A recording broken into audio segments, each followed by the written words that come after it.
Greetings, magical mavens. Candle magic is one of those things in the spiritual community that can be really dogmatic. Everyone and their grandmother seems to have some specific rules that they say you must follow, and sometimes people have even gotten super offended when I've demonstrated how to approach this practice in a more individual, intuitive way. But since I'm an Aquarius and it's kind of my job to help liberate the world from systems that aren't serving each unique individual, I'll share with you my one simple tip for beginning a candle magic practice or simplifying your practice in your own way. The key is simply to be in the present moment. You can do this anytime, anywhere you feel comfortable, and literally all you'll need is yourself, a candle, and something to light the wick with, like, a lighter or a match, because rubbing two sticks together is really difficult, and the message here is simplicity. Now, don't get me wrong, there are as many different ways to do candle magic as there are magical practitioners. Everyone has their own way of connecting to the tools of their craft. But some spells you'll find online and in books are extremely complicated, expecting you to have a full altar set up and bring to the ritual everything from Eye of Newt to Tongue of Dog, and say Latin words backwards while standing on your head in a circle of mushrooms under the waning moon. You know the kind I'm talking about. And if you're into that sort of thing, cool, have fun. But if you're new to the path, or if you just are really craving simplicity in your craft like I am, the method I'm about to share with you may be just what you need. So first things first, what is candle magic? In its simplest definition, candle magic is the practice of using a candle as the focus of a meditation or an intention for a manifestation. It's really that simple. You can add to this basic practice to make it as elaborate or as minimal as you desire, but the main objective is to give your mind something to focus on as you go about your energy work. Nowadays, when we think of candle magic, oftentimes our mind will go right to the witchcraft community, but the fact of the matter is that almost every spiritual worldview has a form of this practice. The intention of the ritual will, of course, vary depending on the beliefs and the intentions of the individual, but candle meditation is a universal practice. In fact, I actually first read about it in a book about Buddhist mindfulness meditation, which had no witchcraft leanings whatsoever, but it fits right into my eclectic pagan path. So why use candle magic? Well, for the purpose of mindfulness meditation, you can really use any object that resonates with you.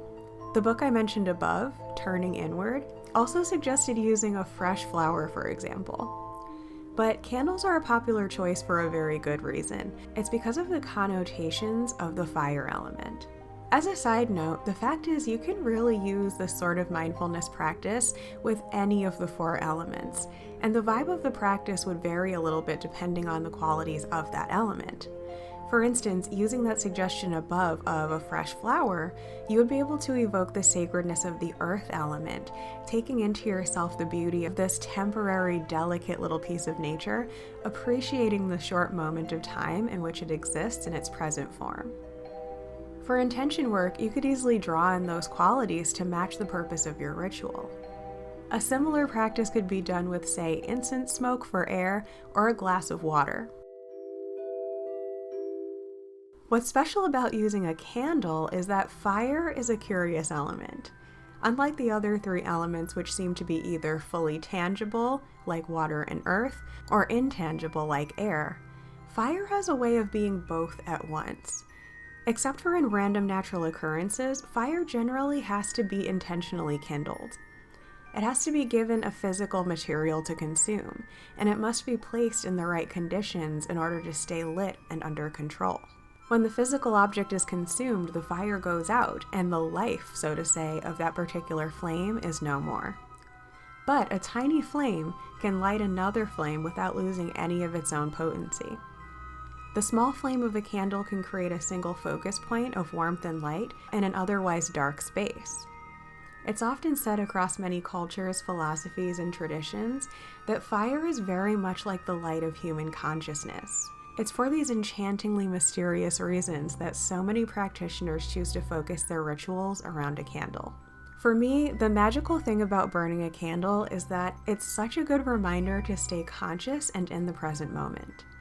If you've read the book The Power of Now, or listened to anyone who has been influenced by the concept of that book, which is a lot of us, by the way, out here who are making spiritual and self-development related content, you have probably heard it said over and over again that the present moment is where the magic really happens. We can re-evoke concepts from the past or dream about the future, but to fully experience anything, we must be conscious with it in the present moment. This is what makes ritual such a powerful thing. When we look back on our lives, the most prominent and potent memories we hold with us are of times when we were fully present in the moment, acutely aware of some element of what was real in that space and time. When we go into the ritual space, we're creating a very powerful, memorable, and conscious present moment for ourselves intentionally. One of the very simplest ways of doing this is just lighting a candle and observing the flame. There are all different kinds of candles on the market, everything from white, unscented tea lights from the dollar store to those epic handmade pillar candles you can find online, designed by witches in all the colors, scents, and themes of the pagan Sabbats. The candle you choose is entirely up to you. Just keep in mind that any colors, scents, or symbols should make you feel aligned with the intent of your purpose. A good rule of thumb when choosing to work with a color is to align with the chakra that resonates with your intention. If you're not into chakras, you can look up color psychology to get some ideas, or simply allow your own intuition to choose a color that feels right to you. Your inner guidance system will not steer you wrong. When in doubt, a plain white candle is always a great universal option. Creating a candle ritual is as simple as 1, 2, 3.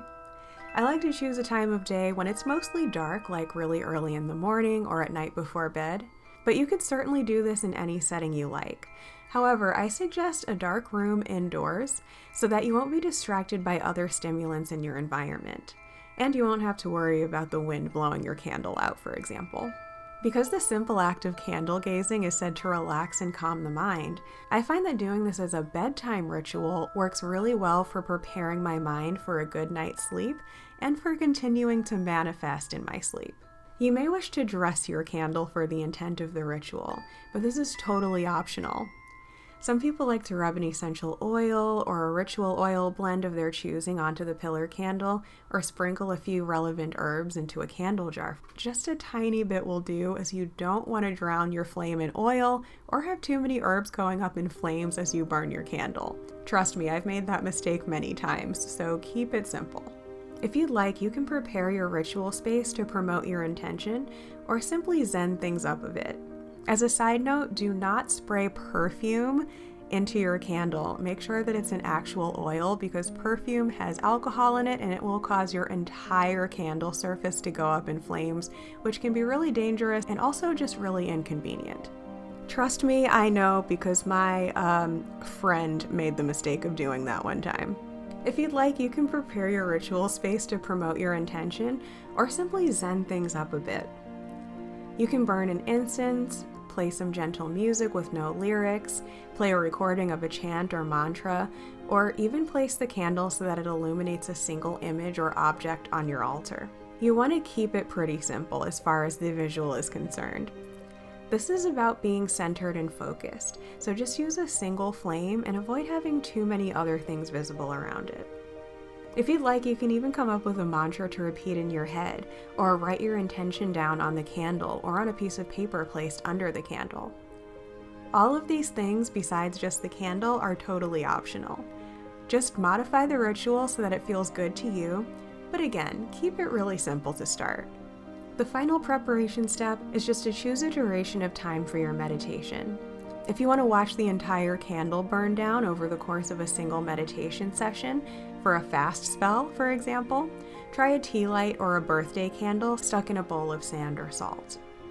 If this is a meditation practice that you would like to repeat for a week or a full moon cycle or longer, choose a larger candle that will burn for a longer time. You can put the candle out after you feel your meditation is complete each night, and then light it up again the following night. You can even use a timer or a music playlist to notify you of how long you've been meditating, but try to go for at least 5 minutes per session. All you have to do is light your candle and clear your mind of anything that isn't related to your intention. If your intention is simply to have a clear mind, then focus on your breath and the flame of the candle for the full duration of your ritual, letting any other thoughts pass you by without giving them any attention. If you do have a specific intention or spell in mind, then visualize that spell coming into fruition, or repeat your mantra until you feel you're in a sort of trance state. When the time is up or the candle is burned out, allow yourself to sit in the darkness for a few minutes to come back out of that ritual zone, and then you're finished. As I mentioned, I highly recommend doing this right before bed. That way you don't even have to turn the lights back on. Just make sure your candle is put out and you can simply go right to sleep and keep that vibe going so you can manifest on the astral plane. Obviously, practice fire safety and never leave a candle burning unattended or too close to something flammable. And this little fire element practice is sure to bring nothing but good into your life.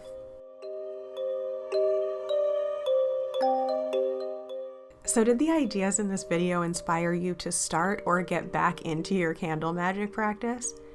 To be honest, this video is based on a blog post that I wrote quite a few years ago, and I'm inspired to be sharing this information again, as well as re-implementing some of my own advice from a past version of myself. That's the beauty of cyclical living. We get to create our future while also honoring and continuing to learn from where we've already been along our journey thus far. If you're interested in expanding your sense of confidence in your path, getting more consistent and/or simplifying your spiritual practice to maximize fulfillment, then I would love to invite you to join our growing magical community on Patreon. There, I post customized reflection prompts for each of the new and full moons, as well as the themes of each Sabbath on the Wheel of the Year.